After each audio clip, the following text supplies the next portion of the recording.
भागी हुई बहू। नेहा और मयंक एक दूसरे से प्यार करते थे। दोनों के परिवार शादी के खिलाफ थे, तो दोनों ने भागकर शादी करने का फैसला किया और फिर दोनों ने कोर्ट में शादी कर ली।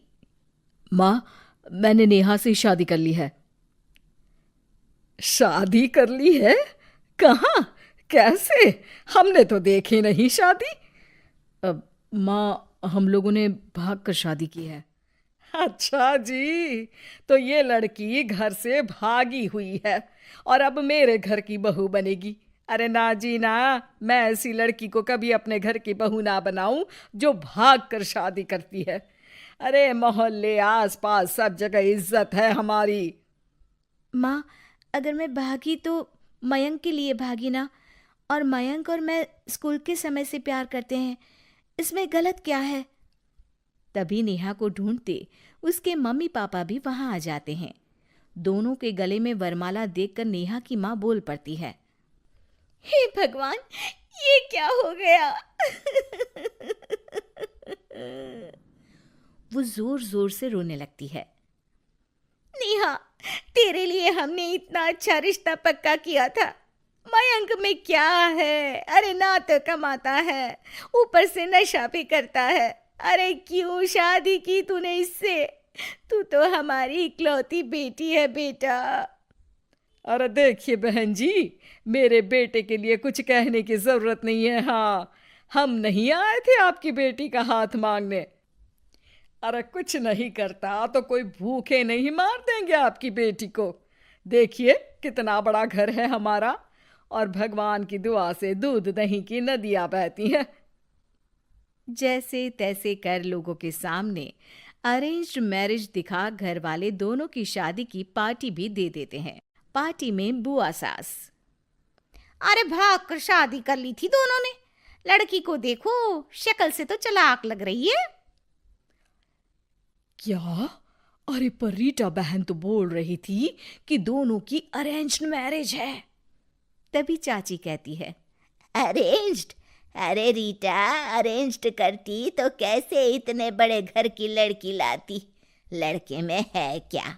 अरे सिर्फ दिखता अच्छा है ना, पर ना कमाता ना धमाता, उल्टा नशा अलग से करता है।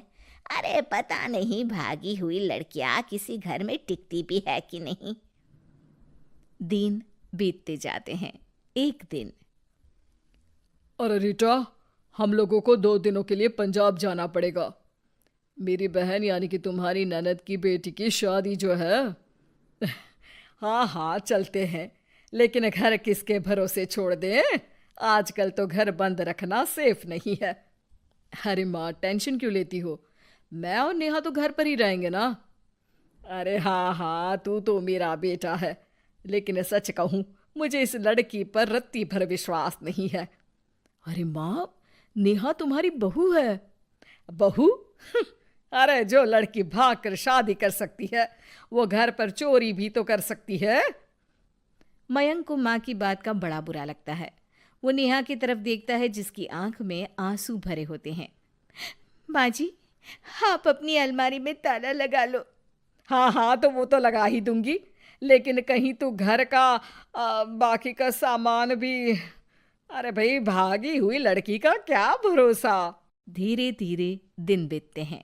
एक दिन नेहा घर के बाहर गार्डन में पेड़ों को पानी दे रही थी, तभी पड़ोस की बहू, अरे नेहा, कैसी हो? बहुत सुना है तुम्हारे बारे में, लेकिन तुम तो दिखती ही नहीं हो। हाँ, वो बस घर का काम करने में समय ही नहीं मिलता। अच्छा अच्छा, शाम को ना मेरे घर आना, बैठकर गप्पे लड़ाएंगे हम। जी जरूर। तभी उस पड़ोसन की सास आ जाती है। अरे बहू, ये किससे बात कर रही है? अरे माँ जी, ये ना शर्मा आंटी की बहू नेहा है, जो मयंक भैया की बीवी है।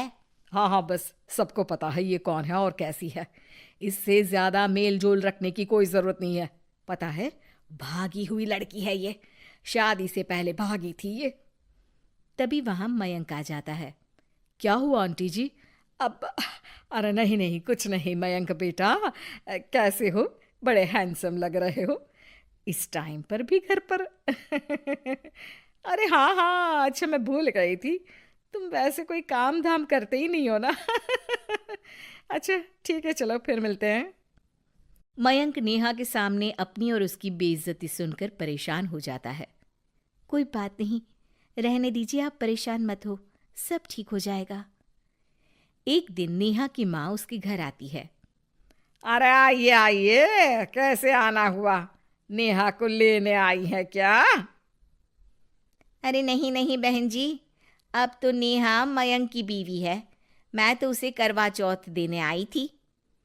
माँ ने सास और नेहा को सोने का सेट दिया, खाने पीने के ढेर सारे सामान देकर कहती है, बहन जी, मैंने ये सब अपनी बेटी की किसी कामकाजी अच्छे पढ़े लिखे परिवार के लड़के से शादी करने के लिए रखा था, लेकिन नेहा को मयंक पसंद था तो उसकी शादी अच्छे से नहीं कर पाई। अरे बस बस, हम लोगों को सुनाने की जरूरत नहीं है। मेरे मयंक ने भी अच्छी पढ़ाई लिखाई की है। वैसे संस्कार तो दिए हैं कम से कम मैंने अपने लड़के को, वरना कौन अपनी बेटी को भागने के संस्कार देता है? आपकी बेटी ने तो भाग कर शादी की है। माँ को सास की बात का काफी बुरा लगता है, वो वहां से चली जाती है। नेहा भी माँ का दिया सारा सामान लेकर अपने कमरे में चली जाती है। एक दिन, अरे नेहा, तेरी माँ ने जो मुझे वो बड़े बड़े सोने के जेवर दिए थे ना, वो वापस कर मुझे। उस दिन तो मैंने कुछ कहा नहीं था, जरा ला कर तो दे, मैं अपनी बेटी को दे दूंगी। तभी वहां मयंक हाथ में मिठाई का डिब्बा लेकर आता है। अरे क्या हो गया, तुझ जैसे निठल्लू की नौकरी लग गई क्या? माँ, तुझे अपने बेटे पर विश्वास नहीं, लेकिन नेहा को मुझ पर पूरा विश्वास है, और अब मैं उसे समाज में सम्मान दिलाकर रहूंगा। सारे गहने बेचकर मैंने अपना कारोबार शुरू किया है। अरे वाह वाह वाह वाह, भागी हुई लड़की का भी कोई सम्मान करता है क्या? देखा, बेच दिया ना गहना। शाम को करवा चौथ की पूजा में सारे अड़ोस पड़ोस के साथ कई औरतें पार्क में पूजा कर रही होती है कि नेहा भी वहां आ जाती है। नेहा सज धज कर वहां की सभी महिलाओं में सबसे सुंदर लग रही थी। अरे अरे, तुमने भी व्रत रखा है क्या? किसके लिए? जिसके साथ भाग कर आई हो उसके लिए। तभी वहां मयंक आ जाता है। हाँ, जिसके साथ भागी है उसके लिए। आप लोगों को शर्म आनी चाहिए। एक औरत होकर एक औरत के साथ ऐसी बातें कर रही हैं। अगर नेहा भागी तो मैं भी तो भागा था, फिर अकेली नेहा क्यों जिम्मेदार हो? वो कम से कम आप लोगों से तो लाख गुना अच्छी है। आप लोगों ने एक अच्छे पैसे कमाने वाले इंसान से शादी की, लेकिन मेरी बीवी ने मुझ जैसे लड़के पर विश्वास कर ना सिर्फ मुझसे शादी की, पर मुझे ठीक राह पर भी लेकर आई। तो हाँ, जितनी नेहा जिम्मेदार है भागी हुई कहलाने को, तो मैं भी भागा हुआ ही हूं, लड़का हूं। तो इसका मतलब ये नहीं कि मैं जो करूं वो ठीक हो। सभी को मयंक की बात समझ में आ जाती है। वो नेहा को गले लगाकर साथ में पूजा करने लगते हैं।